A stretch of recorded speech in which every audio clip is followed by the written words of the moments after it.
Rams countdown to kickoff on this Monday night, September 25th. We're going to get it rolling, but first, we have to hear from the big voice guy. Take it away, big voice guy. After a tough loss to the Niners in Week 2 for the home opener. Snap back to Stafford. Deepest drop of the day.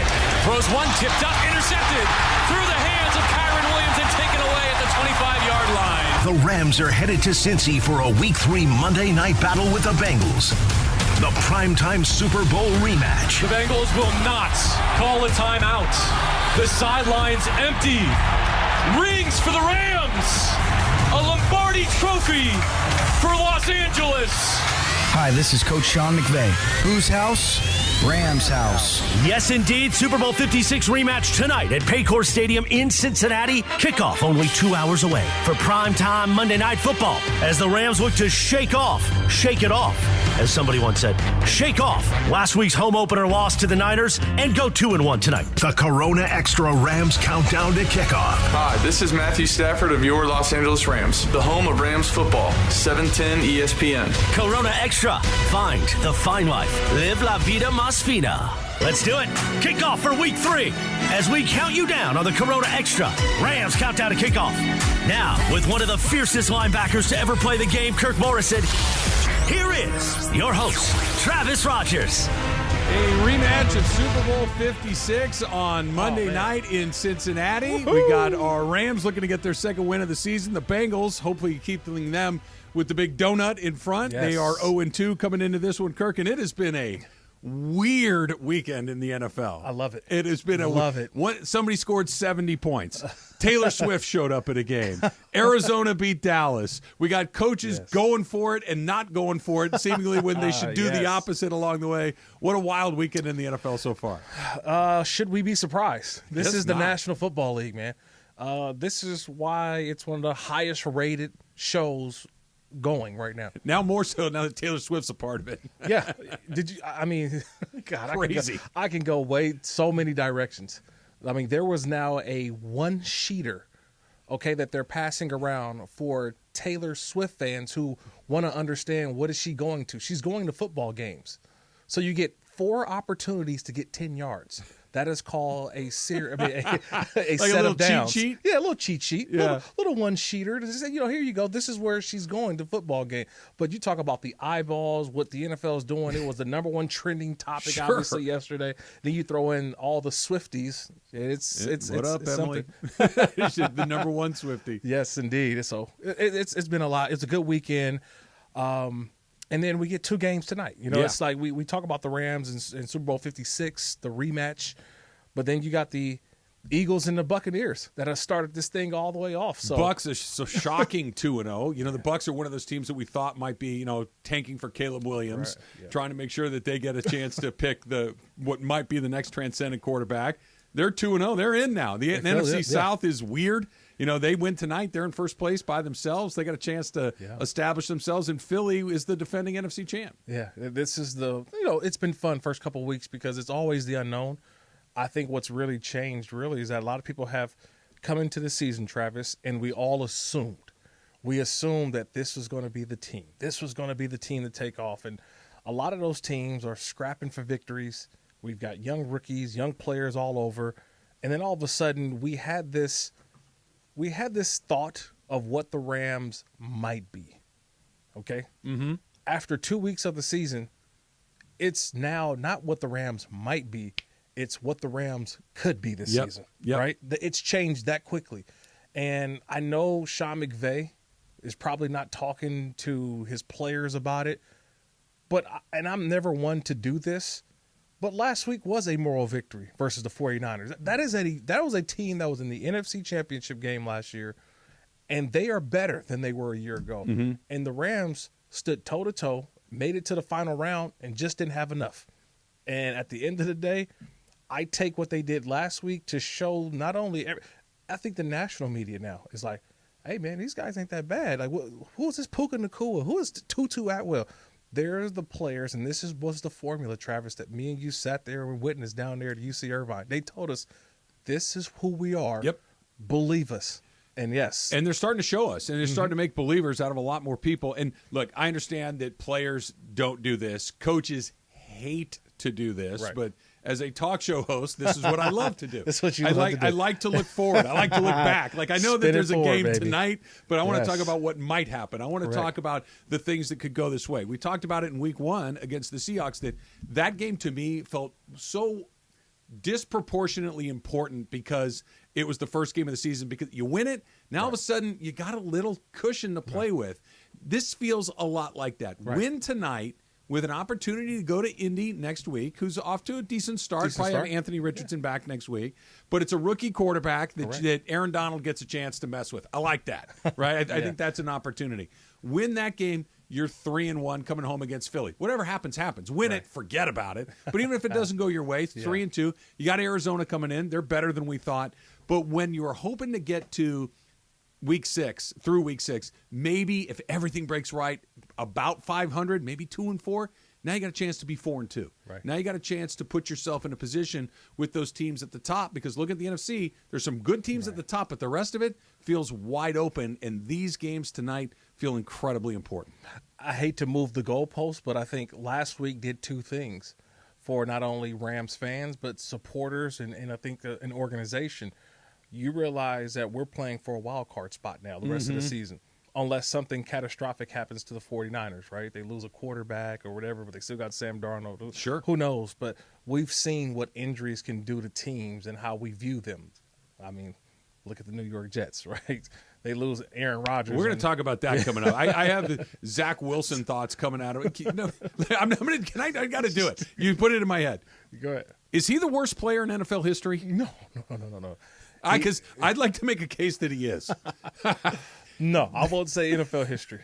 There's another guy who's battling him right now in terms of ineptitude. Justin Fields? Yes. Okay. So, well, maybe yes. he can hand out 2 awards. People act like this thing is easy playing quarterback. It's not. It is not easy. And 2 guys are making it look even harder than it is. Trust me, I know. But I bring that up because I feel like the Rams right now currently are playing for a wild card. I think it eases their minds a little bit that, look, San Francisco's better than us. We saw it last week. We're not there yet. Now, can we continue to get better? Yes. You still got 2 more weeks before Cooper Kupp can get back from his injury off the IR. This is a team that is about building. Look, last week was the first start for Kyron Williams. So there's so many things along the offensive line, the wide receiving group, a young defense is still learning itself. So to me, they realize that, look, we probably aren't competing for a division title. We're just competing with ourselves. I know it's coach talk, but that's the real coach talk. Hey, it is not about what every other team is doing. We got to look ourselves in the mirror, and we got to be the best team week in and week out. And at the end, hopefully we're playing in the playoffs, but we know we can't catch that team in San Francisco. So I got the NFL Monday Night Football pregame show on over my shoulder here, and it's all Taylor Swift talk right now. That's how big of a deal that was. You yesterday. got Bill Belichick to talk about Taylor Swift today. He don't talk about nothing. He's always on to on to Cincinnati, yes. right?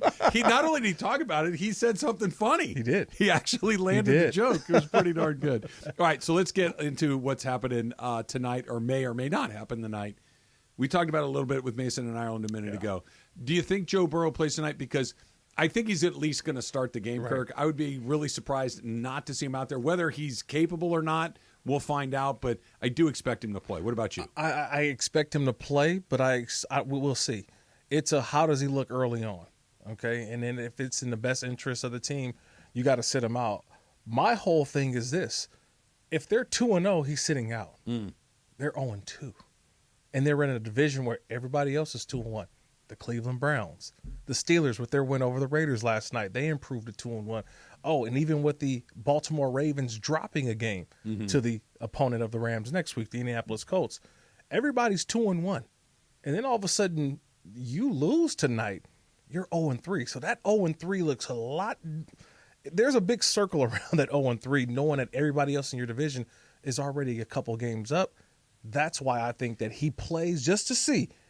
Now, he could be 100%. I know he's going to be far from 100%, but you got to play him in that situation. On the Road is driven by Subaru of Glendale, the #1 Subaru dealer in America. Find your next Subaru at Subaru of Glendale. So the Rams obviously are going on the road. They were hoping maybe to catch a little bit of a break with the backup, maybe Jake Browning, but just in the last couple of seconds, Kirk, Diana Rossini is reporting, despite not being 100% healthy because of a calf injury, quarterback Joe Burrow will play tonight against the Rams on Monday Night Football. per sources. So her report is he's going to play. I just wonder whether Joe Burrow's a really scary guy when he's healthy. He's one of those guys that, we talk about with the decision the Chargers made to kick it away. Kirk Cousins, it doesn't really scare me all that much. Joe Burrow does scare me. How scary should he be if he's playing on one leg? Oh, this is a limited Joe Burrow, though. I don't expect him to be 100%. Yeah. So I think that but see, this is where we always say sometimes, right? Or a coach may say, hey, I'll take a 70, 80% Joe Burrow over what the guy behind him. And I think that's what you're going to be limited with. But what does that limit them with their calls as well, though? What does that playbook now look like? Is it now shrunk a little bit? A lot of Joe Mixon, maybe? Yeah. At some point, does the injury to Joe Burrow sort of shorten not only the playbook a little bit, but also takes away from what he does best? Okay, stepping into throws. There's a lot of things that you got to look at because that injury is one that will continue to linger. I look over at the Rams. Did Cooper Kupp come back too fast from a hamstring injury? And it came right back. He's eligible to come back in a couple weeks. You don't know if that thing can flare right back up. So Joe Burrow, he gets injured tonight or not. I don't know. It's just, even with Joe Burrow, I still give the Rams a good opportunity to go out there and win this game. It's not like, Joe Burrow's going to come in, the Rams will have a shot. I had the Rams win this game regardless. This was one of those games that when the schedule came out over the summer, you're like, ooh, Monday night in Cincinnati. Okay, that's going to be a tough putt.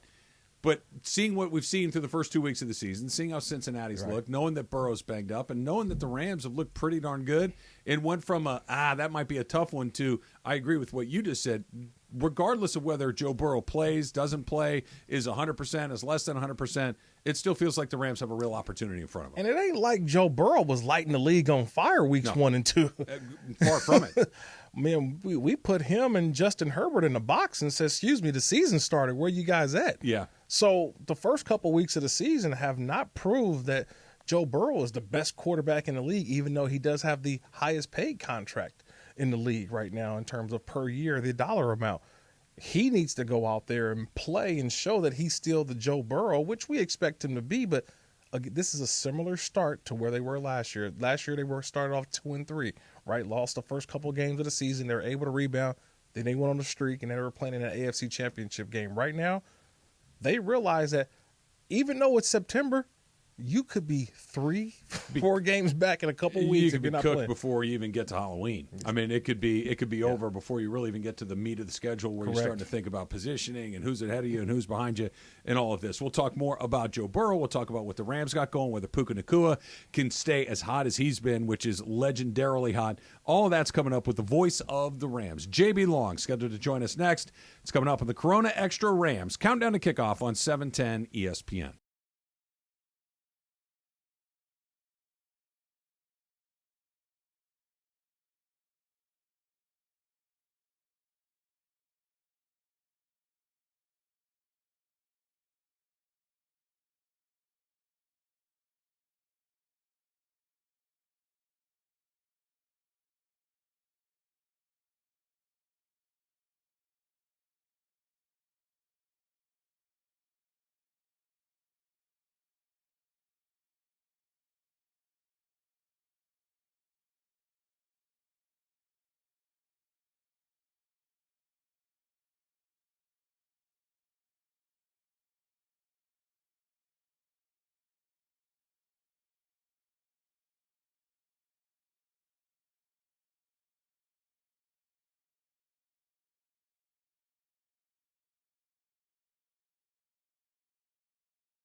And yes, Monday Night Football primetime battle, Rams-Bengals Week 3. From Cincinnati, as the Rams look to bounce back from last week, go 2-1 on the season by taking down those Bengals in a Super Bowl 56 rematch. Rams football. Rams-Bengals Week 3 Monday Night Football. Corona Extra. Find the fine life. Live la vida más fina. Once again, back to Travis Rogers and Kirk Morrison. All right, so we know, or at least we think we know, according to Diana Rossini, that Joe Burrow is going to play for the Bengals tonight. We go to Cincinnati to check in with the voice of the Rams, none other than J.B. Long. How are you feeling tonight, J.B.? How are things looking in Cincinnati? Oh, it's great to be here. Compared to last summer when it was sweltering and humid, there's a nice cool breeze. The stadium is already shaded, the bridge lit up in the sunlight. So these are perfect conditions for Burrow or Stafford or whoever wants to play tonight. Any surprise at all from you, from being around the guys on the team, the staff, that Joe Burrow was going to play tonight? It was my expectation all along that he would play, based on how he performed last week and the situation the Bengals are in. I think the only thing that gave me pause was when he gets on the golf cart with the team owner, Mike Brown, and has a lap around the field, and his own receiver, Jamar Chase, is saying, I don't think he should go.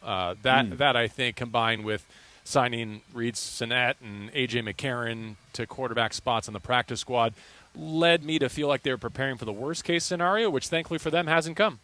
Yeah, I'm thinking the same thing, JB. If they're 2-0, I think Joe Burrow, you may sit him for a game. Right. Right now, they're 0-2, looking at everybody else up in their division. They're looking up in that division. You got to play Joe Burrow because you don't want to be 2.5, 3 games back in just a couple weeks. So I look at it as that if I'm Raheem Morris, defensive coordinator for the Rams, what do? I want to bring pressure. I want to get Joe Burrow off the spot. I don't want him to get comfortable in that pocket. So I will continue to bring pressure and blitzes just to see how well he can move on that calf. Kirk, you're about the fourth person of note who said almost those same words since we've arrived at this stadium, which leads me to believe that it's no secret that that's probably the wise thing to do, and also probably what Burrow and the Bengals are expecting, right? Yeah. Mm-hmm. But I'm with you.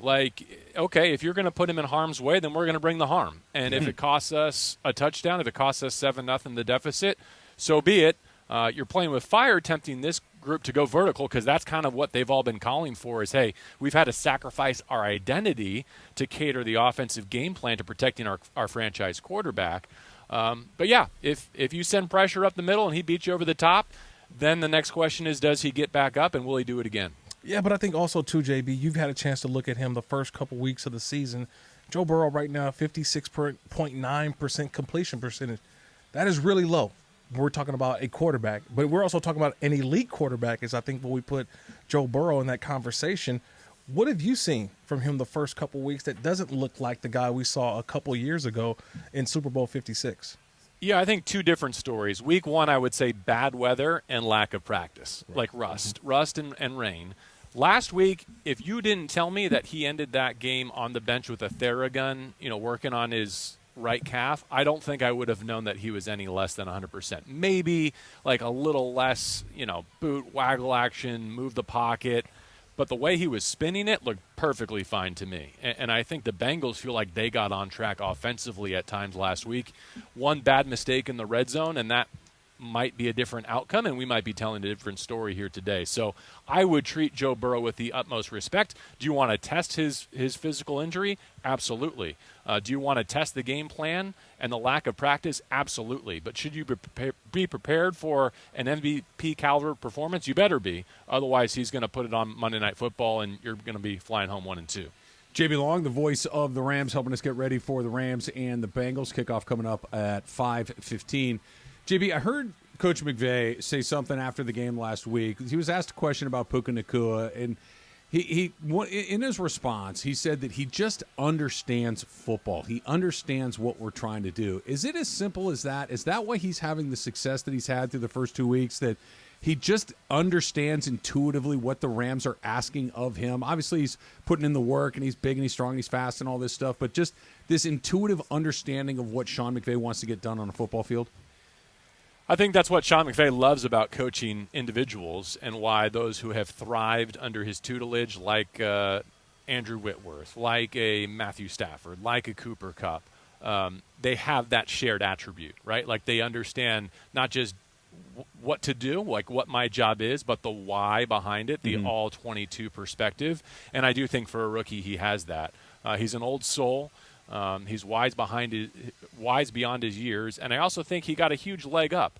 Like if this were a normal offseason and Cooper Kupp is 100% healthy and the Rams have like an established receiving core, then he comes in as the last pick of the 5th round and he's cutting his teeth on special teams, right? That's not what OTAs and training camp were. He was thrust into that, primary flanker role, not necessarily in anticipation of Cooper Kupp going on injured reserve here in September, but because Cooper Kupp wasn't practicing. And so he got the benefit of all the mentorship, all the coaching, including from Cooper Kupp, that I don't think a day 3 receiver normally would in this league. JB, so McVay did it.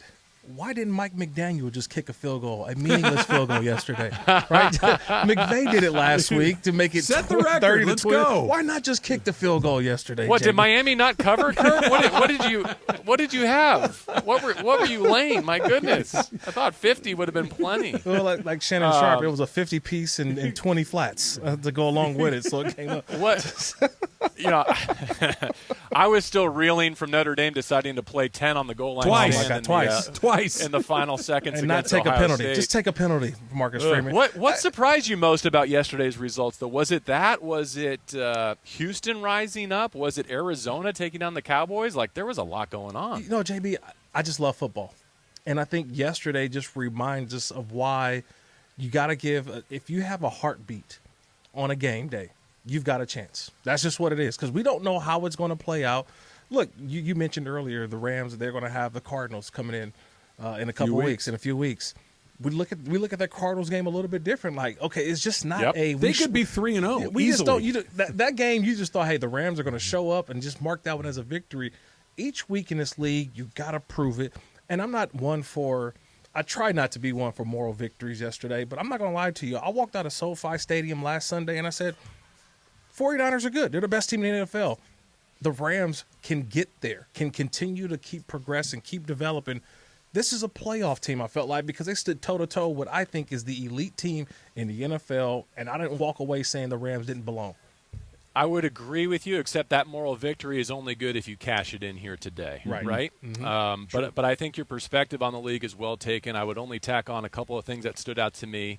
One, how about our old friend Matt Gay go into Justin Tucker's house and make an NFL kicking history on the home field of one of the all-time greats, and then to go back to Denver and Miami for a second, I can promise you that if the shoe was on the other foot, the Denver head coach would not be taking his foot off the gas pedal, right? Sean Payton would have been onside kicking and throwing go balls until the bitter end if he had a chance to sketch his name atop the NFL record book. We were watching the game after a round of golf yesterday in the bar, and we saw the 70 pop up, JB, and I said, I don't know if I've ever seen 70 points. I've never seen that. You know why you haven't? Because it hadn't happened since 1966.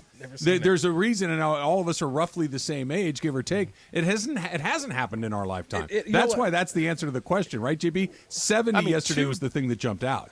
Two different guys going for 4 touchdowns? Like, you've got to be kidding me. Yeah. I mean, I have seen it before, and it was... Not in the NFL, you haven't. No, that's what I'm saying. Yeah. It's the week before Alabama plays Auburn, right? It's, right? It's whoever Alabama has, it's always like the sacrificial lamb. It's like Alabama versus Citadel. But Chattanooga. That was bad yesterday. And so, but by the way, Travis, I don't want to skip over your humble brag about getting a golf round in before you settled in. Who gets a golf round during football season? When the Rams play on Monday night, that's when. There you go. Yeah. I appreciate it. So, all right, let's go to this one. Aaron Donald had a half sack in the opener. Had a pretty quiet night last Sunday against the 49ers. Could tonight, JB, be the night that we see 80-99 look like 80-99 all over again? I mean, watching him warm up down on the field moments ago, that was kind of the sense that I got. And by the way, Mike Hoyt, I think, stole that half sack from Aaron. That was all Aaron against the Seahawks. They may have to correct that one before he goes into the Hall of Fame and make sure that they round up to the nearest whole sack number. But I think we talked about this last week, right? San Francisco is uniquely equipped to nullify the Aaron Donald impact. No one has done it as well as Kyle Shanahan, even though everyone in the league should be studying him. Right. But their commitment to taking 99 away ever since he wrecked shop up at Levi's in 2018 is super unique. And so is their personnel and their scheme to do it. I don't know whether the Bengals can do that, but we all remember the magic of 2 years ago and that fateful night at SoFi Stadium. It was written in the stars, and he's the greatest star of them all. And for him to go get Burrow in that moment is something that none of us will ever forget. And tonight is, I think, shaping up to be another one of those nights. However, you look at the interior three and really this Bengals offensive line, it's almost entirely turned over, and it's not all because of Aaron Donald, but you can't tell me that adding a new left guard, a new right guard, and a new center through draft and free agency doesn't have something to do with one of the worst pass blocking performances in a Super Bowl in history, right? Like, that made an indelible mark on this organization here in Cincinnati. And having identified a franchise quarterback, they're not wrong to pour in what resources they have available to making sure that Burrow is upright against the likes of Aaron and everyone else they face here in the AFC North. I just keep getting a greater and greater appreciation for who and what Matthew Stafford has been to the Rams, especially these first couple weeks of the season. No Matthew Stafford, we saw what it looked like last year. The Rams are a team in disarray. But what I have seen in the first couple weeks is that if you got Matthew Stafford, you've got a chance. And look, 2 interceptions last week that totally, to me, were not his fault. One, Kyron Williams, it bounces off his hands in a helmet, pops in the air, and the 49ers get it. The other one, maybe if Van Jefferson doesn't round that route off, if he comes a little more flat, that ball is probably a reception instead of an interception. But I have a greater appreciation for what he is doing in these first couple weeks because he's giving the Rams an opportunity more so than if he was not healthy, he was not available. I give him a ton of credit, JB. I do too. I think he's taken his game to a new level at this stage of his career. I think it's validating to see it during the summer and feel like you're onto something and to believe what the Rams are preaching and then to have it pay off in September. Like that's validating. Right. But, you know, I know Travis is big into this too. Like he and I have come up with this CQI for the Rams season, right? Coach. Well, I stole it from report. JB, just to be no, clear. like it's I think how we assured ourselves that the Rams were going to be all right, while everyone else was saying this is one of the 31st or 32nd fill in the blank in the National Football League, right? And tonight's the perfect example of that. Like you have someone across the sideline who's part of the tree. But Sean McVay is the roots and the trunk of that tree, right? With all due respect to Zach Taylor. And the quarterback, even if Burrow was 100% healthy, you might take him on any given night. But the numbers don't lie. Matthew Stafford has played better through 2 weeks and beat him head-to-head in the Super Bowl. And then because of what we've talked about throughout this conversation, what we started with, the injury report, and it's not just the quarterback, it's Irv Smith, the tight end, too. Again, it favors the Rams this week coming off, I think, one of the most physical games they've played, which is a really good sign. And so, yes, given what happened yesterday in the National Football League, no outcome will surprise me here tonight. But the Rams should have every reason to believe that the most important factors of this game tilt in their favor. JB Long, the voice of the Rams. He will have all of the play-by-play coming up just a little bit after 5 o'clock. Week 3, Monday Night Football, Rams and Bengals. Thanks, JB. Good to catch up with you both. Have a good night. Enjoy Monday Night Football. We will talk to you before too long all over again. I want to talk about something JB said there. I think it's such a good point about the physical way that they matched up with the 49ers last week. Felt very, very different than it had in the past. Plus, we'll take a look at Week 3, just a weird, bizarre, unexplainable Week 3. That's all coming up next on the Corona Extra Rams Countdown to Kickoff on 710 ESPN.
Countdown to Kickoff. On your home of Rams football, 710 ESPN. Hi, this is Cooper Kupp of your Los Angeles Rams. 710 ESPN. Corona Extra. Find the fine life. Live la vida más fina.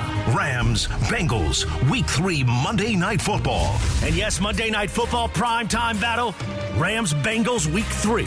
From Cincinnati, as the Rams look to bounce back from last week, go 2-1 on the season by taking down those Bengals in a Super Bowl 56 rematch. Corona Extra. Find the fine life. Live la vida más fina. Once again, back to Travis Rogers and Kirk Morrison. Kirk, I want to go back to something that JB said there right before we were done with our conversation about the way that the Rams matched up physically with the Niners a week ago. Look, the fact of the matter is, other than the NFC Championship game, when the Rams and the Niners played, it felt like the Rams were going to have to score a bunch of points, that they weren't going to be able just to line up and kind of have a fight with them over the course of 4 quarters. Correct. The game that we saw on a week ago Sunday felt like a fair fight. The 49ers have more skill, talent. They might have, a few more names that here or there, but it didn't feel physically like a mismatch.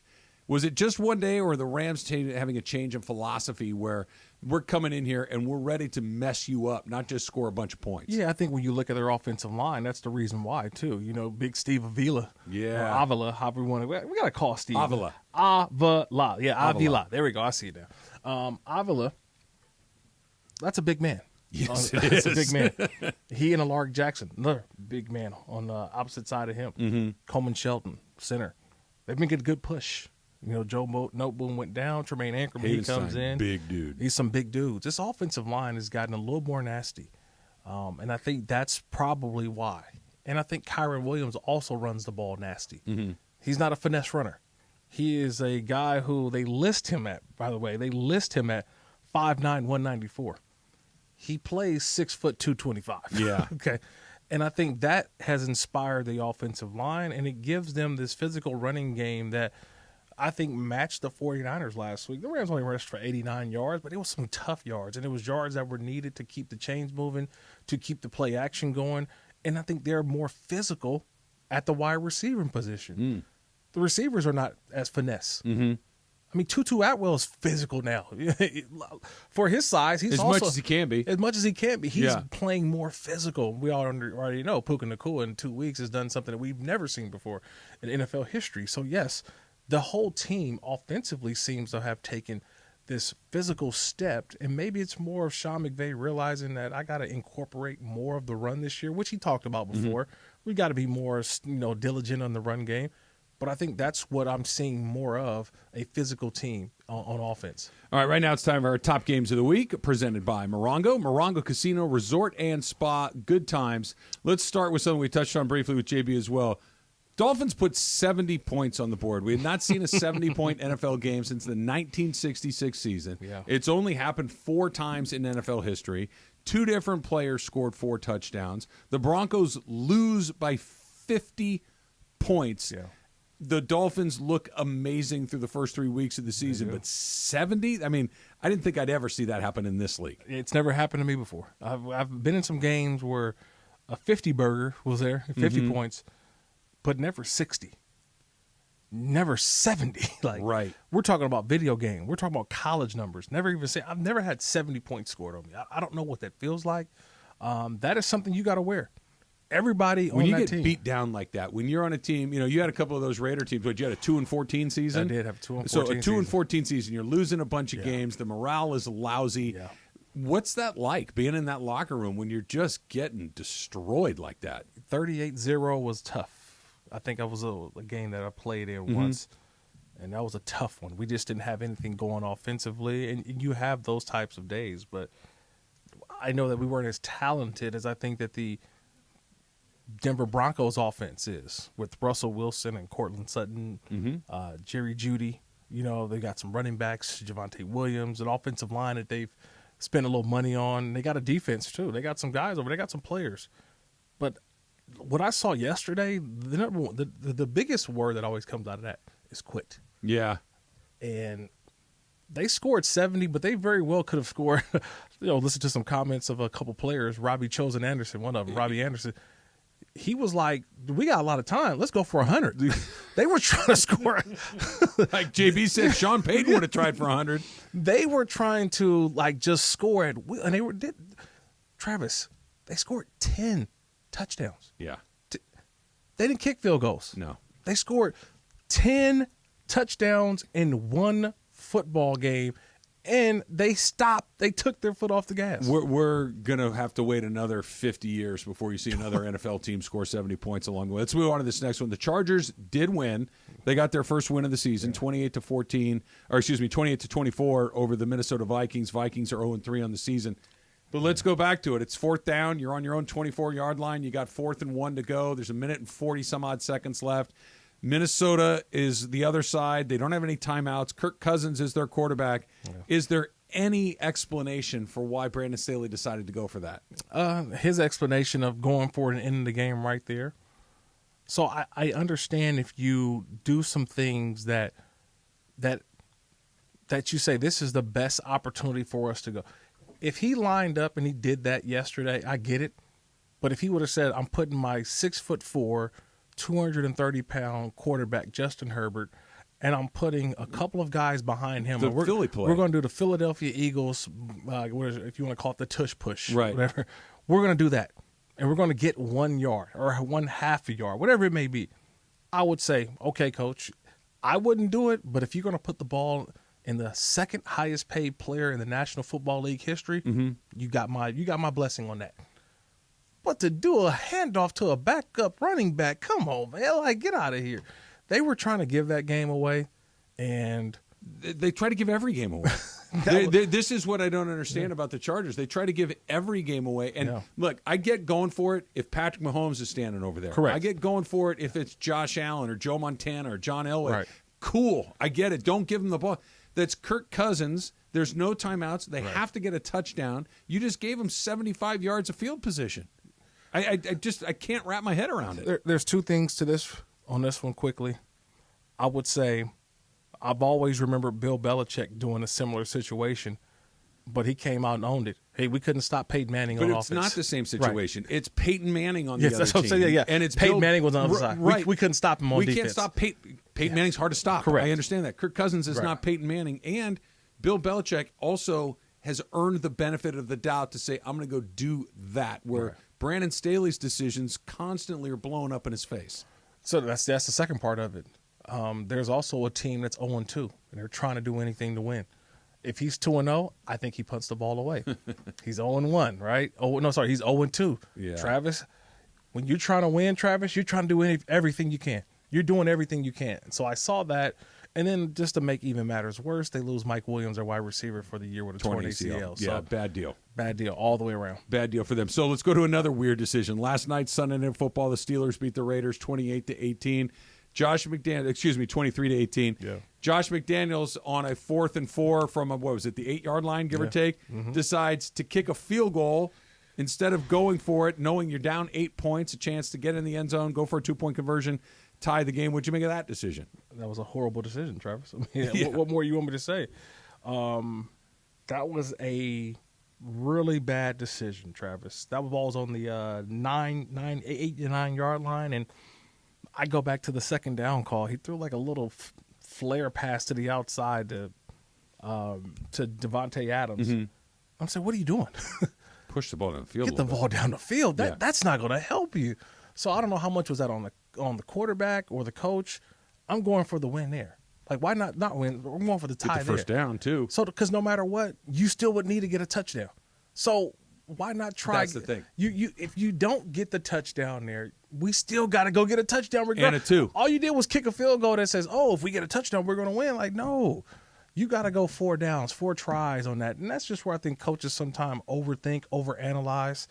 And take me through what that's like, Kirk, in the locker room. You're a player, and you see your coach make a decision that you're just like, what in the world is that? Is it just, look, he's the boss, he gets to make these calls, or are guys looking at each other like, what are we doing around here? Yeah, you say that. I mean, Devontae Adams already said it. Right. So, hey, what are we doing? Right. Well, I don't got time for Garrett this. Wilson said it for the Jets after they lost. Yeah, what are we doing right now? Because you're asking guys to go out and put their bodies on the line, right? I mean, a couple of those medicine balls last night. We saw Devontae Adams. Devontae's like, look, I'm taking hits across the middle. We're not even winning games. What are we doing? Like, don't put me in this. So that's where you start to look around and say, Coach, what are we doing? Because this is not working. Yeah. This is not working. We're 3 games in, and I don't see us getting better. We're getting worse. Hunter Renfrow, by the way, only 2 touches yesterday. Yeah, it was just a bizarre game. Just a bizarre game all around. All right, 3 options for this one, Kirk. The Cardinals beat the Cowboys 28-16. Was this the Cardinals are a lot better than we thought? Is this Dallas isn't as good as we thought? Or is it's the NFL and weird-ish happens? It's the NFL and weird-ish. But, no, I think I'll go back to 1. I think the Cardinals are a much better team than we expect. What happens is the Cardinals just don't have star players. They don't have the Hollywood names. I think very similar to the Rams. Right. They don't have a lot of big names. We know it's Stafford, Kupp, and Donald. I tell you go out there and ask anybody else in the NFL who are the starting wide receivers for the Rams. They'll look at you. Right. Who's the starting secondary for the Rams? They will look at you like, wait, Marcus Peters, Keith Talib, like Jalen Ramsey? Nah, they've been gone. We know because we cover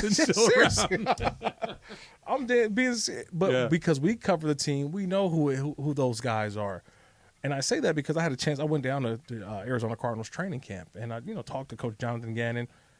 And one of the biggest takeaways that I had was that they don't have anybody on their roster who will be on their roster next year, meaning that expiring contracts for everyone except for the guys on the rookie deal. So you have actual guys who are playing for their football lives.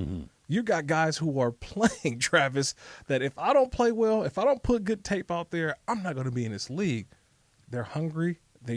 Josh Dobbs was space engineering like a couple weeks ago, pretty much, and he's proving that he's not a starting quarterback, a really good quarterback in this league. All right, so the Rams and the Bengals coming up in just a little bit. We're going to go back to Cincinnati. We're going to check in with another member of the broadcast crew, Maurice Jones-Drew. He joins us next on the Corona Extra Rams Countdown to Kickoff on 710 ESPN.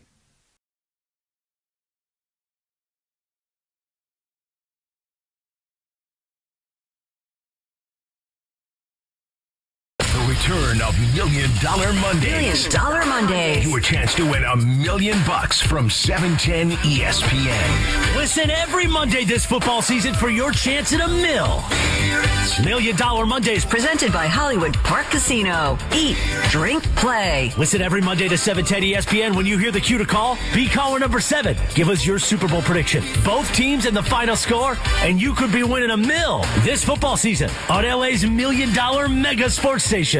710 ESPN.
Good Karma Brands radio station.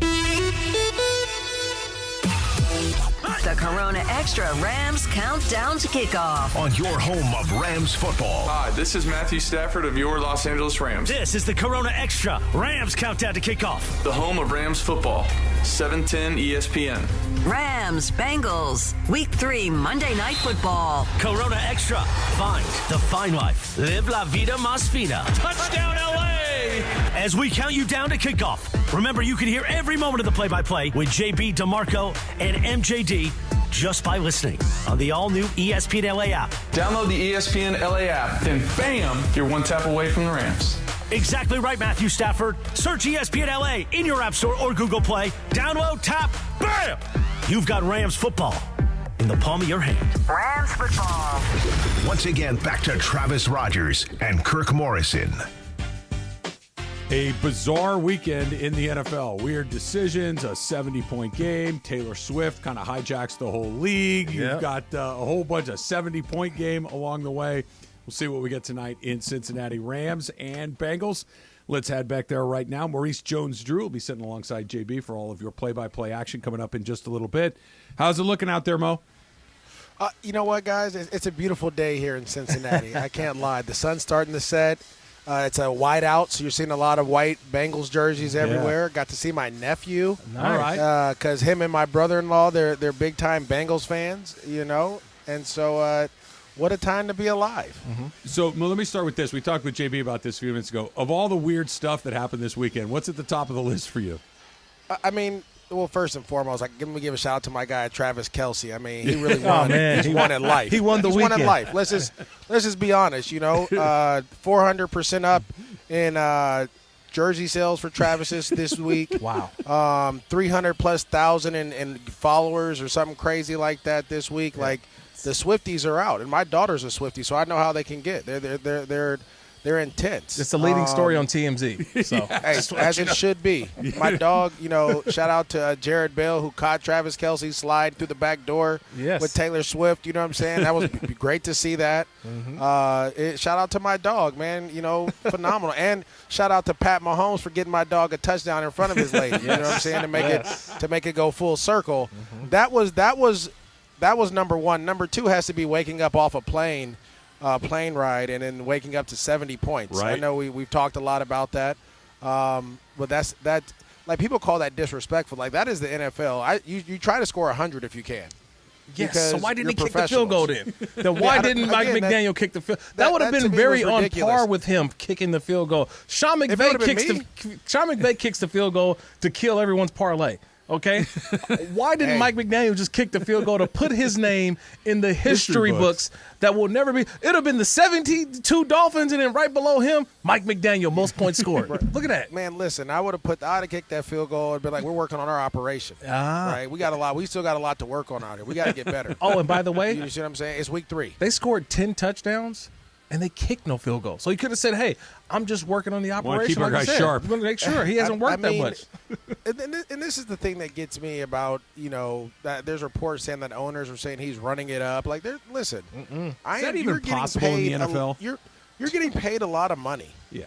All those guys on the field are getting paid just like the guys on the other side. This is not like you're a team that lost scholarships because of a scandal or something, right? Or you know, you're a high school that's just brand new going against an older high school that has all the players. Like, no. This is as even as the playing field gets. Yeah. And if I put up 70, which it should have never gotten to that point. To have, I'm just sitting here. My man, who's Zoe, Kirk, Zoe texted me talking about our backup. He goes, our backup guy got some juice. You see him? I was like, no, what you talking about? What did he do today? 18 for 200, 4 touchdowns. What? That has never happened in the NFL. Yeah. 18 for 200? Come on. Yeah. Like, these dudes could have broke every record they wanted to, and that talks about the Broncos more than it talks about the Dolphins because they weren't doing anything special. Yeah, the Broncos just didn't come out and weren't ready. I love that once you start balling and people start to talk about you, you can change your name. Say, hey, y'all been calling me the wrong name. My name is A-Chan. It's not A-Chain, okay? A-Chan. That's the part that I love the most. Like, how many times did you have to tell people, hey, I'm Maurice Jones-Drew, okay? Not Maurice Jones, because everybody used to call you Jones for a while till you put the Drew on there. I this is what happened, man. It was Madden, man. Madden had me at Drew Jones. And I was like, hey, man, turn that thing around now. You know what I'm saying? Like, I'm out here playing. You better see me. You know what I mean? And I get it. Like, watching this weekend, first of all, it was just exciting to see some really good football being played, except for the Jets. But we'll talk about that later. Yes, we will. But I think overall, like, it was just a great weekend of football. Even that game last night, even with the crazy decision of McDaniels, the Raiders were coming. They were going back and forth. The Raiders started roaring back at the end. I'm sitting here at a yard house in Cincinnati watching, having like, oh, let's go. Get Devontae, because I got Devontae Adams on my fantasy team. I'm like, get him another one. He's still hungry. Get him another one, right? But all these games were awesome, like, and that's what you expect, and it's good to see you have two more tonight. Obviously, the Rams versus the Bengals, and I think Philly and Tampa just kicked off. So, always excited to see it. But man, I can't wait to see what the Rams do. Being around them this like couple days, they're cool, calm, collective. They're excited for the opportunity, and they're ready to go to work. I think last year when the Rams were practicing against the Cincinnati Bengals was the first opportunity where we really heard the name Kyren Williams. Everyone kept saying about, man, Kyren Williams, this dude is having a great practice against the Bengals, and he was running through the defense and making plays and picking up blocks. And now they've turned the offense for the Rams over to him as the starting tailback, with obviously Cam Akers, being traded away.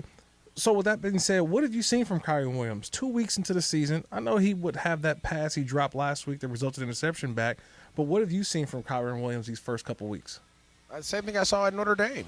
The reason I didn't understand why he fell, I mean, I know he didn't run the fastest 40, but what he did at Notre Dame is the same person you see here. Breaks tackles, run behind his pass, great in blitz pickup, really good route runner.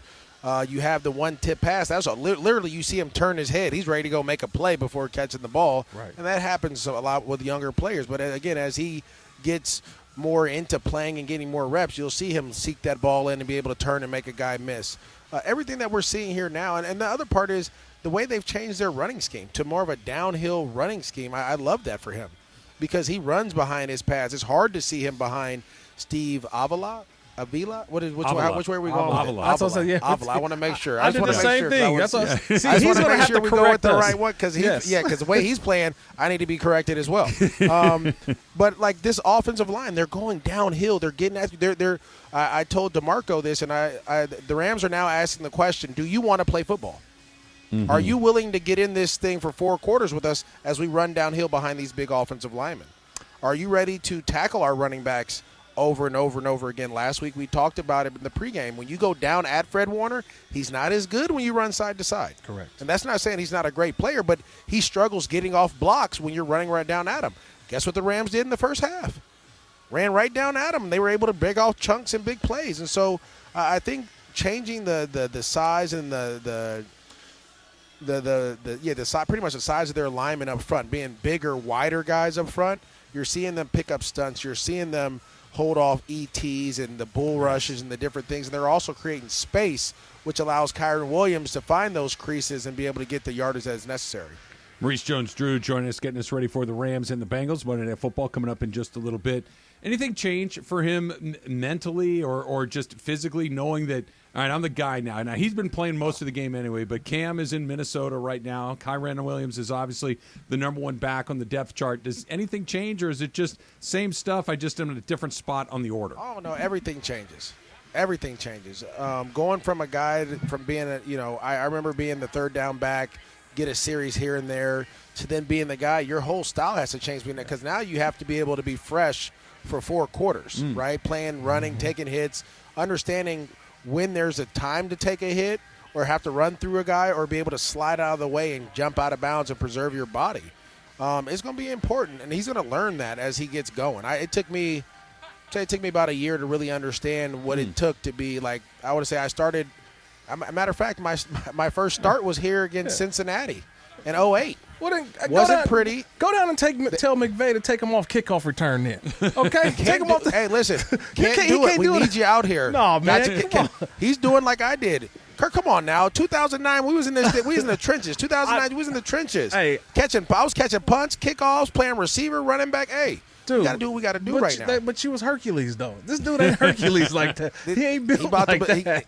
He going to have to become Hercules, We got to right? preserve him now. We got to preserve Kyron Williams now. Come on, Mo. But that's why we signed Austin Trammell off the practice squad, okay, right? There we to go. give us a little bit of something. But that's one of the answers I needed. You're going to go to your guy. You're going to go to your guy. And again, he's going to learn these things. He has a great running back coach, too, that's going to help him learn as well, who's coached some of the best in our game. And so I think that, again, eventually you're going to have to go get another guy and another guy. I know Royce Freeman's coming off the practice squad to help and all that, and that's awesome.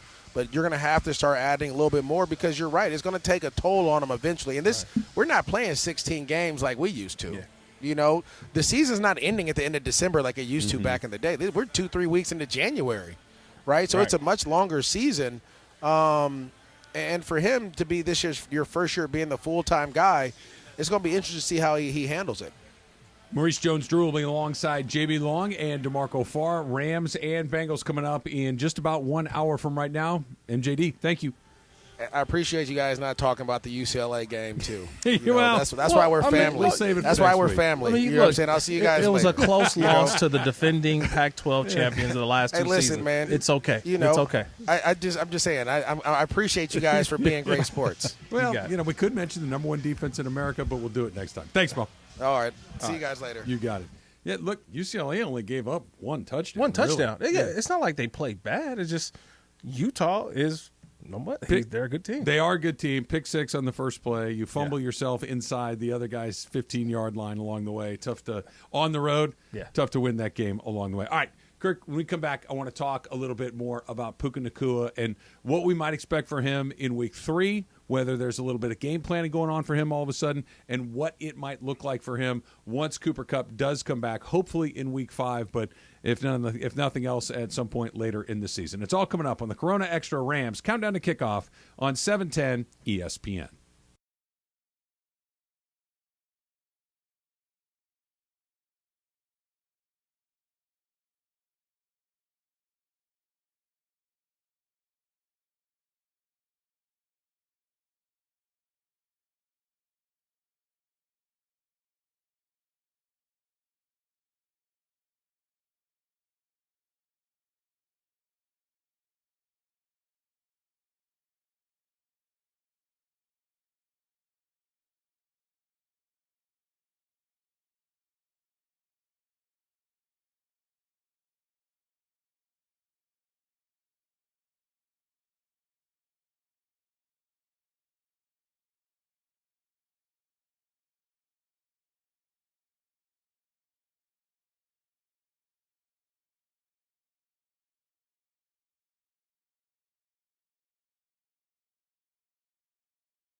At a kickoff on this Monday night, September 25th. We're going to get it rolling, but first, we have to hear from the big voice guy. Take it away, big voice guy. After a tough loss to the Niners in week 2 for the home opener. Snap back to Stafford. Deepest drop of the day. Throws one, tipped up, intercepted. Through the hands of Kyron Williams and taken away at the 25-yard line. The Rams are headed to Cincy for a week 3 Monday night battle with the Bengals. The primetime Super Bowl rematch. The Bengals will not call a timeout. The sideline's empty. Rings for the Rams. A Lombardi trophy for Los Angeles. Hi, this is Coach Sean McVay. Whose house? Rams house. Yes, indeed. Super Bowl 56 rematch tonight at Paycor Stadium in Cincinnati. 1 hour from kickoff for primetime Monday Night Football as the Rams look to shake it off. As somebody once said, shake off last week's home opener loss to the Niners and go 2-1 tonight. The Corona Extra Rams countdown to kickoff. Hi, this is Matthew Stafford of your Los Angeles Rams, the home of Rams football. Corona Extra. Find the fine life. Live la vida más fina. Let's do it. Kickoff for week 3 as we count you down on the Corona Extra Rams countdown to kickoff. Now, with one of the fiercest linebackers to ever play the game, Kirk Morrison, here is your host, Travis Rogers. Monday Night Football, the one and only time that the Rams are going to be on Monday night this season, Kirk. They've only got 2 non-Sunday games all season long. Tonight, later on in the season against New Orleans, about mid-December, they will have their Thursday night game, but this is their one chance to be on Monday night against Joe Burrow and the Cincinnati Bengals, and Joe Burrow is active. Joe Burrow is going to give it a shot at least, and that's what we've been waiting for all week long, all morning long, to find out whether or not Joe Burrow is going to play, and it looks like he is. Yeah, I think that, look, for the Rams, you've been going against or taking reps against both guys pretty much, or you're looking at what the game plan looks like for Joe Burrow, but you're also looking at Jake Browning. Okay, that's who the backup quarterback is. These are injuries, a calf injury, groin injury, hamstring injuries. They can flare up. They can come right back. It's one sudden movement, and he could be right there on the sideline. So for the Rams, I think that all week long they're practicing as if Joe Burrow was going to be the starter. If he goes out of the game, you're still practicing as if you're going against Joe Burrow. Jake Browning doesn't change your mindset if he comes in the game. No, it's still the same thing. This is the concepts of who they are. They got some outstanding wide receivers on the outside. That doesn't change whoever the quarterback is. No, it does not. But Aaron Donald is going to be in the house, which brings me to Morning Thoughts presented by Quaker, a super trusted superfood and the official oatmeal of the Los Angeles Rams. And that is tomorrow morning, if I text you, are we talking about Aaron Donald? Are we talking about his ability to get to Joe Burrow? Because through the first couple of weeks, and again, it's 2 weeks, it's a long season, but Aaron Donald has been, by Aaron Donald standards, pretty quiet along the way. Is tonight the night he's noisy? Well, I think so, because you have a team that not necessarily is built on its running game. When we talk about the Cincinnati Bengals, we're not saying, oh, wow, they're going to try to run for 200. Or that's not their offense. San Francisco 49ers, that is their offense. Yep. Right? That is their offense. And even in week 1 when the Rams played against Seattle, their offense isn't Seattle or isn't Geno Smith. No, they're not trying to throw 400 yards. No, it's been the running game. I think this is the first offense, especially early in the season, that is predicated on its quarterback. That's why you paid Joe Burrow the kind of contract that he just received, the highest in NFL history in average per year. They want to throw the football, and they haven't had the best of weather over the last couple weeks. They're at home. They feel a little more comfortable in playing in their home state. I believe this is their home opener, I want to say. So, look, they'll be rocking over at the Jungle, and they'll be ready to go. They got the all-whites tonight, too. They got the White Tigers going tonight. And look, you know my favorite uniform in the league. I'm a little partial to the Raider uniform. It just those all-white Bengal uniforms, those are pretty tough. Yeah, they're nice. And you know what makes them look better? When they're winning. Yeah. Uniforms look great. I mean, remember when the Rams first changed their uniforms, they were just like, oh, okay. Then they start winning. Hey, these uniforms you win a Super Bowl in it, let's go. Right? I'm here for all of that. Yes, the Carl's Jr. Big Char Chili Burger is here. A whole flame-roasted Anaheim chili and big, smoky, sweet flavor. It's what you get when Carl's Jr. plays with fire. Talking about Joe Burrow a little bit. What about Matthew Stafford? What we saw last year was just a bust of a year, kind of right on down the line from Matthew Stafford to the offense. Just nothing really worked well for the Rams last year, and kind of a question mark coming in this year. Right. Is he going to bounce back? How will he look? What's his health going to be like? How impressed are you with 2 weeks of what we've seen from Matthew Stafford? I'm really impressed, and I think I'm more impressed because he hasn't thrown for a ton of touchdowns. He's only thrown for one touchdown. Yeah, he's got 2 interceptions. He's right now, but he has a calmness to him. He has a mastery of this offense. This is his 3rd year in the offense now. Okay, we can't take that away from him because he's spreading the football around. If I told you the Rams offense has looked the way that it's looked, right, they scored 23 points last week. They scored 30 points the week before. Travis, that's 53 points in 2 weeks. Oh, by the way, you won't have Cooper Kupp. That's the thing, right? Like, let's just make sure we're saying that out loud. You won't have Cooper Kupp. That, to me, is something that I said, you know what? Yeah, this is all on the quarterback. This isn't on the receivers. This is all on the quarterback who's getting the receivers involved. Getting them involved, and with a running game that's been okay, but it's not like the Rams have been lighting it up on the ground either. Correct. It's been that right arm of Matthew Stafford who's been terrific through the early part of the season. We'll continue to talk about that. Plus, we'll go to the defensive side of the ball. We're going to check in with DeMarco Farr. He joins us from the sidelines up in Cincinnati. That's straight ahead on the Corona Extra Rams Countdown to Kickoff on the ESPN Only Rams Radio Network.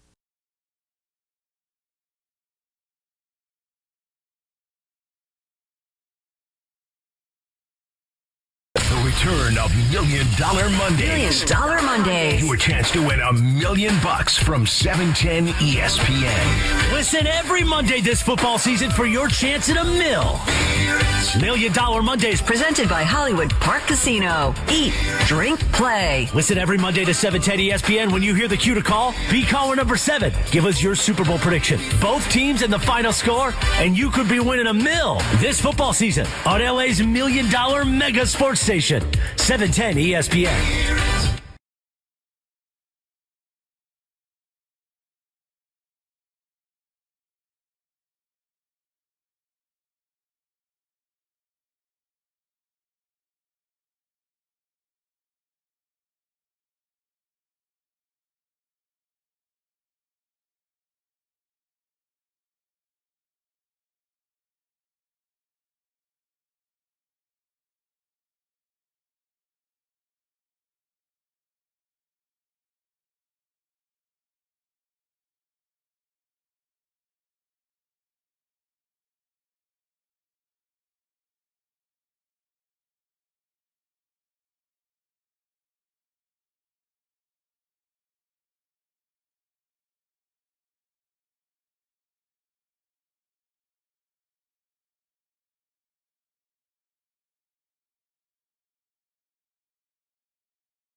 Extra Rams Countdown to Kickoff on your home of Rams football. And yes, Monday Night Football primetime battle, Rams Bengals Week 3 from Cincinnati, as the Rams look to bounce back from last week, go 2-1 on the season by taking down those Bengals in a Super Bowl 56 rematch. Rams football. Rams Bengals Week 3 Monday Night Football. Corona Extra. Find the fine life. Live la vida más fina. Once again, back to Travis Rogers and Kirk Morrison. All right, game number 1 of the Monday night doubleheader underway right now. It is a scoreless game in Tampa. About 5 minutes into that one, no score, Philly and Tampa. What do you think of the double dip on Monday night? Second week in a row we've had 2 games. Don't like it. No, you're not a fan? Well, I would like it if you gave it to us in 3 hours, or if you broke the windows up. To the next. Yeah. Don't do me where I'm like overlapping. Now I got to.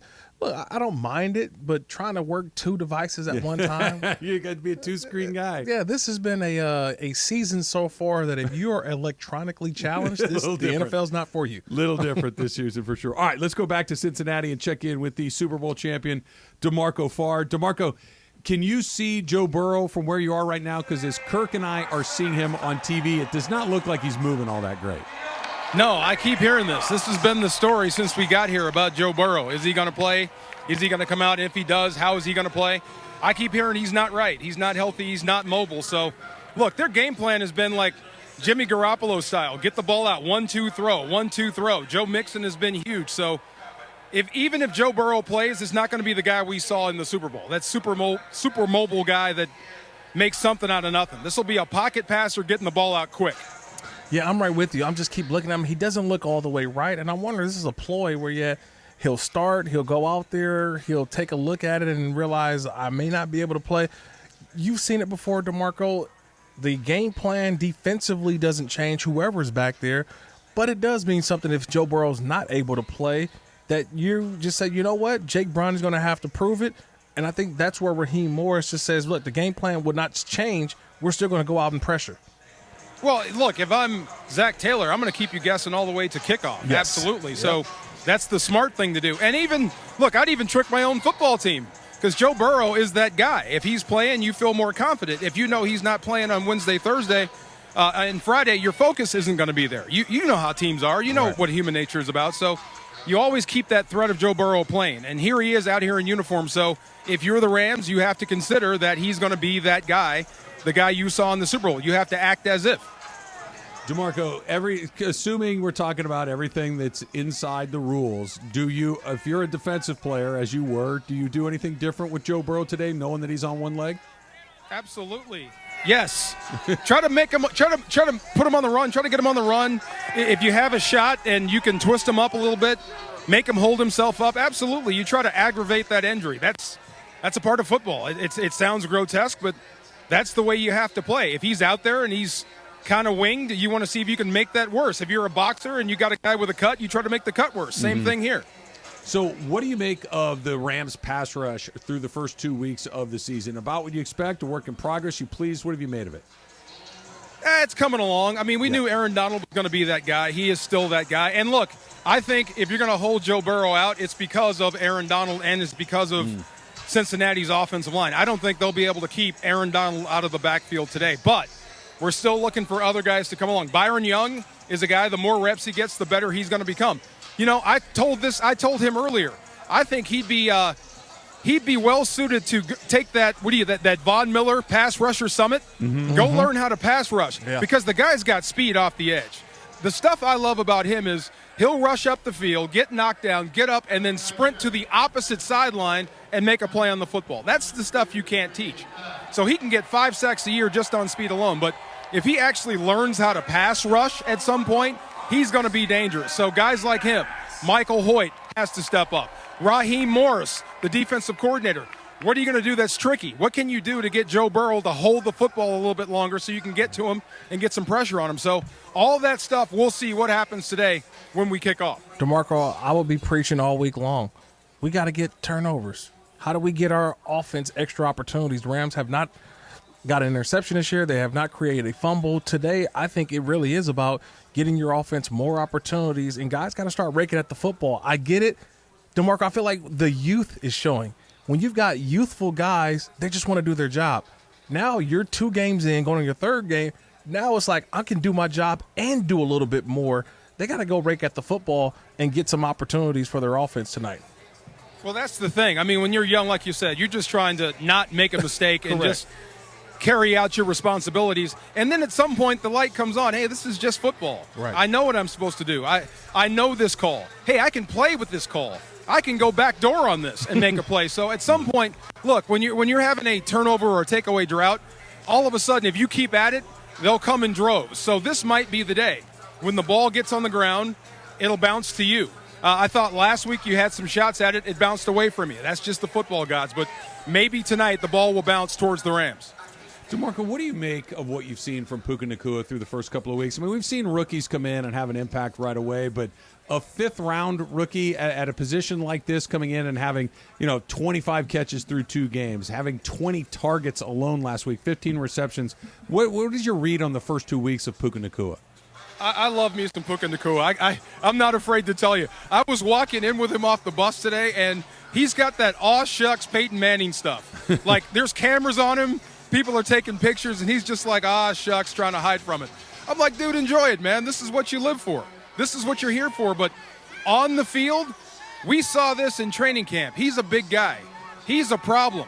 When he catches those little outs or those slant routes, you got a business decision to make. You're going to have to come downhill and hit a stallion that's running full speed, and he's looking to run through you. He really is. He's one of those type of guys. So I cannot wait, and I heard some stuff about Cooper Kupp that his rehab is going well. So having Cooper Kupp back and then having Puka Nacua that's kind of in the same role, that's going to be tough for defenses. Who do you bracket? Who do you leave open? If you leave Kupp open, he's going to catch it. If Puka Nacua keeps going the same way, he's going to be a similar problem for defenses. So when he comes back and you have both of those guys on the field with Van Jefferson, if you can get him going, and Tutu Atwell, that's a pretty good receiving corps for Matthew Stafford. DeMarco, interesting to hear your perspective. Look, last week the Rams win against the 49ers. I want to hear the boxing perspective in this, because I felt the 49ers had a lot more heavyweight or heavy punches, super punches. But yet when you look at the way the game played out, if we're looking at the tail of the tape or after the tail of the tape, the Rams stood toe-to-toe into the final round with the team who a lot of us think that will represent the NFC or be in the NFC Championship game. Not a moral victory, but how do you think the Rams stood toe-to-toe with the 49ers last week and came away very impressed? I wasn't a big fan of moral victories until after that game. Look, San Francisco left thinking, hey, they were on us. They had a shot to beat us. If Kyron Williams doesn't have that bounce off his hands and you have that turnover down there, who knows? You score there, you take them into the fourth, you squeeze them, you possibly take away the running game from the 49ers, and the game changes. You may beat them last week, but I'll tell you this. If this was boxing, you'd say, let's run that back. You would. Yeah, rematch. Absolutely. Let's do this again. This will be fun, and we'll do even bigger numbers. But that's the cool thing about football. You're going to see the 49ers again, but right now you got to worry about Cincinnati. But I'll say they left that game with a little more respect for the Rams than when they came in. We'll get to see him again, of course, in Week 18, the last Sunday of the season. He is a Super Bowl champ. He will be on the sidelines for tonight's game, Rams and Bengals. DeMarco Farr. DeMarco, thanks a bunch. You got it, guys. All right. You know what he should have done? What was that? They should have put, if Puka coming on and off the bus, they should put him in that Taylor Swift popcorn machine to sneak him in and out of the suite like they did with Travis Kelce's mother. Did they really do that? That's what Producer Emily told me. That's what they get her in and out of this, like a janitor's closet kind of situation. I saw that. They were the little, like the popcorn bag on the top. Yeah. Just saying, maybe we get one for Puka. There was a line outside the suite just to see her. Okay. Do you think that you can predict the outcome of today's games? Play Rams Pick'em, presented by Pechanga Resort Casino. For the chance to win tickets to the NFL Championship game and more, head to therams.com/pick'em to make your predictions. I want to talk about Puka and what we may see tonight coming up next. It is the Corona Extra Rams Countdown to Kickoff on the ESPN LA Rams Radio Network.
4 p.m. on 710. The Corona Extra Rams Countdown to Kickoff. This is the Corona Extra Rams Countdown to Kickoff. On your home of Rams football. Hi, this is Cooper Kupp of your Los Angeles Rams. Corona Extra. Find the fine life. Live la vida más fina. Rams, Bengals, Week 3 Monday Night Football. And yes, Monday Night Football primetime battle. Rams, Bengals, Week 3.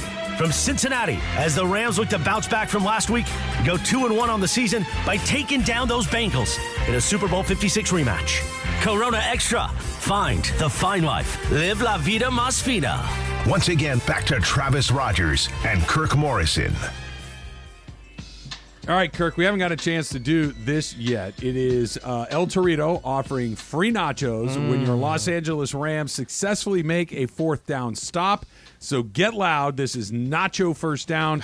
Visit therams.com/rewards for more details. We need the Rams to get a fourth down stop. We need Brandon Staley to come in here and go for it on fourth down. And all of a sudden, they got a chance to give everybody some free nachos along the way. El Torito will be very nervous.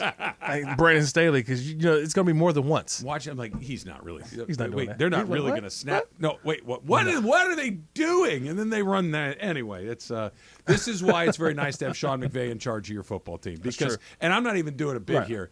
Like there's like a basic level. Every coach, Bill Belichick, Andy Reid, Mike Tomlin, the very best, Sean McVay, Pete Carroll, they make mistakes. Correct. Everybody does. We all do. But then there's just incompetence and just this decision making that gets made that makes you say, what is happening out there? And that's happened. You can count it on two hands with the Chargers in the Brandon Staley era, I should say. Josh McDaniel, just some weird decisions this weekend. Yeah, but Sean McVay will give me his logic after the game and will make me a believer in anything that he does. Yeah. He's also built up the cachet to do that. I will say this. He's been a coach now with the Chargers. Was his third year with the Chargers now? Yes. His third year? Have you ever seen him make a great decision yet? No. Is there one that you say, you know what, man, that was a good decision? Well, it's not even just the decision making of after it doesn't work. It's before it's even happening. You're saying, what's going on? And with Sean McVay, look, like I said, sometimes decisions don't work, but it's never, oh, no, don't do that. Don't do that, right. There's almost never that. And this is why the Rams have had him for 7 years, and they feel good about what's coming up over the next who knows how long, hopefully a very long time with Sean McVay. Puka Nacua has 25 catches through 2 weeks. Yeah. First week kind of caught everybody by surprise, arguably with 10 catches. Last week against 49ers, 15 catches against the 49ers. Can he continue to put up crazy, maybe not 15 catches a week, Kirk, like that, but at some point, don't opposing defensive coordinators have to start game planning to stop him? Yeah, you can, but I think it'll be very difficult because one thing I've learned from Puka is that he's learned the offense well, and he's learned it quickly. What he's also learned is that he can line up X, Z, slot. That's where this offense can be lethal because when you have a receiver that you know is just not always going to line up on the right, it's hard to double. It's hard to triple team a guy. That's why Justin Jefferson, even with the Vikings, we know he's the best receiver in the league. Well, there's a reason why he's still getting yards because it doesn't matter. You have great offensive minds like Sean McVay who realize, I know you want to double team my guy. You're never going to see the same look twice, and that's the reason why. So you talk about Justin Jefferson, one of his college teammates, Jamar Chase. We're going to get to see him tonight, obviously, with the Bengals. They are not pushing the ball down the field so far this season. Joe Burrow is 0 of 11 on passes, 15 or more yards downfield through the first 2 games this season. Has not connected on a pass beyond 15 yards with the guys that they have, Chase, Boyd, Higgins. That's a huge surprise, isn't it? Yeah, big surprise. I think JB said it earlier. It's hard to look at week 1 because it was a torrential downpour versus the Cleveland Browns. But I think when a game like tonight, you may see more of that. Look, they played against Baltimore last week, so it's always a difficult matchup. That's more about which team is going to be. Like I get not a lot, but none. Remember, he's still the calf injury. Yeah, he's not 100%. I know the rust is there, but 2 weeks in and now going on the third game, look, Travis. I'm watching him warm up. I have not seen him move yet. It is stiff. All stationary throws, and it's concerning. I think when we talk about it at halftime, we're going to talk about I honestly still don't believe he may be playing. I'm not fully convinced yet until that first team offense goes out there after a kickoff or after a punt, whatever it may be, until I see him under center and shotgun, I don't believe it. I feel like he's just a statue back there right now. Just watching him throw during warm-ups and we were watching on television, he was barely moving his feet at all. He'd catch the ball and he'd throw it back, and it was just a little forward step, but no bounce, no hop, no on the move, nothing along the way. All right, we're going to give you a little injury update on some Rams players along the way. Plus, we will give you our final thoughts. Getting you ready for the Rams and the Cincinnati Bengals on Monday Night Football. That's coming up on the Corona Extra Rams Countdown to Kickoff on the ESPN LA Rams Radio Network.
On your home of Rams football. Hi, this is Matthew Stafford of your Los Angeles Rams. This is the Corona Extra Rams Countdown to Kickoff. The home of Rams football. Rams, Bengals, Week 3 Monday Night Football. Corona Extra. Find the fine life. Live la vida más fina. Touchdown, LA! As we count you down to kickoff, remember you can hear every moment of the play-by-play with JB, DeMarco, and MJD just by listening on the all-new ESPN LA app. Download the ESPN LA app, then bam, you're one tap away from the Rams. Exactly right, Matthew Stafford. Search ESPN LA in your App Store or Google Play. Download, tap, bam! You've got Rams football in the palm of your hand. Rams football. Once again, back to Travis Rogers and Kirk Morrison. All right, Kirk, it's time for our injury report brought to you by Jacob and Ronnie. Winning matters, especially after an accident. At calljacob.com, we're here for you when you need a big win. After an accident, go to calljacob.com or call 844-24-JACOB. That's 844-24-JACOB. We were watching some more pregame activities from Cincinnati. Man, you don't think he's going to play? I'm not buying it, man. That's the old 42 pump fake. Yeah. I didn't see that one before. Give it a shot, or you don't think we'll see him at all? I don't even, man.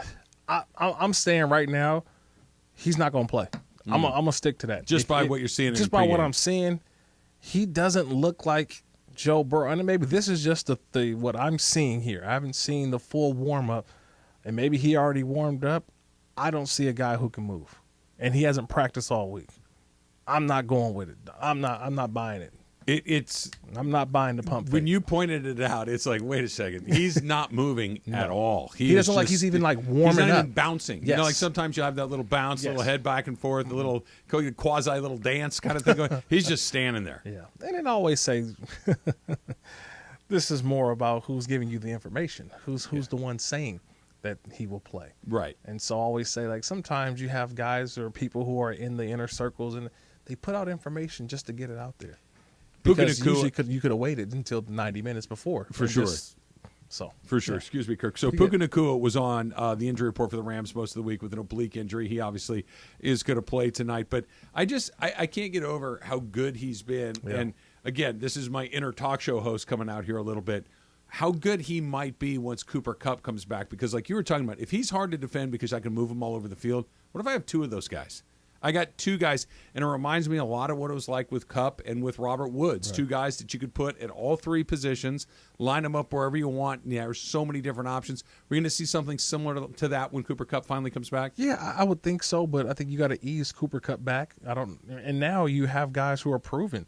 Tutu Atwell has proven that you can trust him. I think you now proven that Puka you can trust. My thing is, where does this go for Van Jefferson? Because of the receivers this year, he's looked like the one that's just not on the same page as Matthew Stafford. So why have they had such a hard time getting him going? Because he really has not been involved in a meaningful way yet. Yeah, it just has not. It has not been in a meaningful way at all. And I really believe it has something to do with, I think he doesn't look fully healthy. I don't know what it may be. It's just something that's kind of, look, last week that interception was not on Matthew Stafford. I thought that, again, it was on the receiver.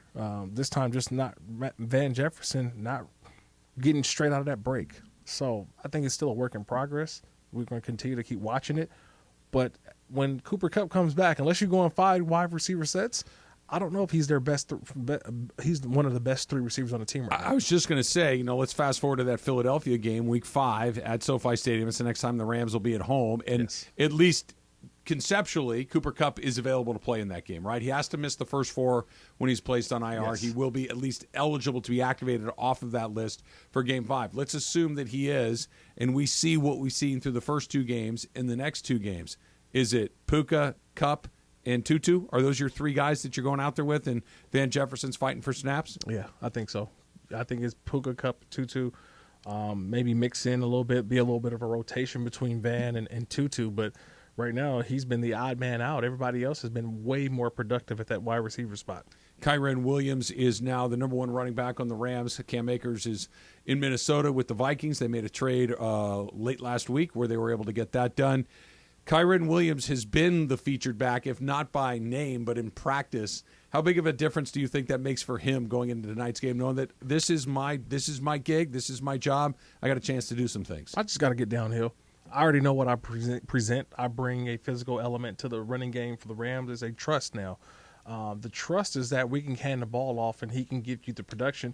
Only thing he's got to hold on to the football, right? He had a crucial drop last week that really changed the tide of the game. Trying to do a little bit too much, but I'll tell you this, I trust him with the football in his hands, and I think Matthew Stafford trusts him as well. He had a couple of blitz pickups in there too, Travis, that I'm like, dude, this dude gets it. This dude's got it. And I think that's I've been more excited about that than anything. That's the thing. Like when you hear coaches and players talk about, he's earned my trust. Yeah. It's not that you don't make a mistake occasionally. It's you're not going to get somebody killed. Is that what it is? 100%. Yeah. Like you have to earn and I've always seen this throughout my career when I was playing, you have to earn the quarterback's trust. Yes. Second, head coach and running back coach, offense coach, that's great. But I remember, rest in peace, God rest his soul, one of my college buddies of mine, Ronnie Hillman, played with Peyton Manning. Mm-hmm. And I remember I asked him the question. I said, man, how is it playing with Peyton Manning? He says, Kirk, I have to block for him. Mm-hmm. And if I don't block for him, I won't be playing. So that's just what it is. And he was just talking about the conversation with him. Like Peyton Manning trusts that I will do my job and not get him killed at the quarterback position. All right, Kirk. So the Rams got a chance to go to 2-1 to kind of keep pace in the NFC. We've got the top dogs in Philadelphia and San Francisco so far. The Rams are in that next group down. What do they have to get done tonight to leave Cincinnati? And we're talking about a Rams win tomorrow morning. Okay, it sounds cliche, but not turn the ball over and get turnovers. They haven't got a turnover all season yet. No interceptions, no forced fumbles. The Rams need to get more opportunities to do what? For their offense to stay on the field. They possessed the ball a lot versus Seattle in week 1. They didn't get it last week against the 49ers. This is a different opponent. I feel like that's what tonight is really all about. Defensively, let's get turnovers, and let's do it against either Joe Burrow, Jake Browning, whoever it may be, whoever's playing that quarterback. That's what we got to do tonight. It's going to be interesting. If the Rams win the game tonight, we're talking about a Rams team that's on their way to a postseason appearance. You're talking about a team that's got a really good chance to win 9 or 10 games, a team that is going to exceed expectations across the board.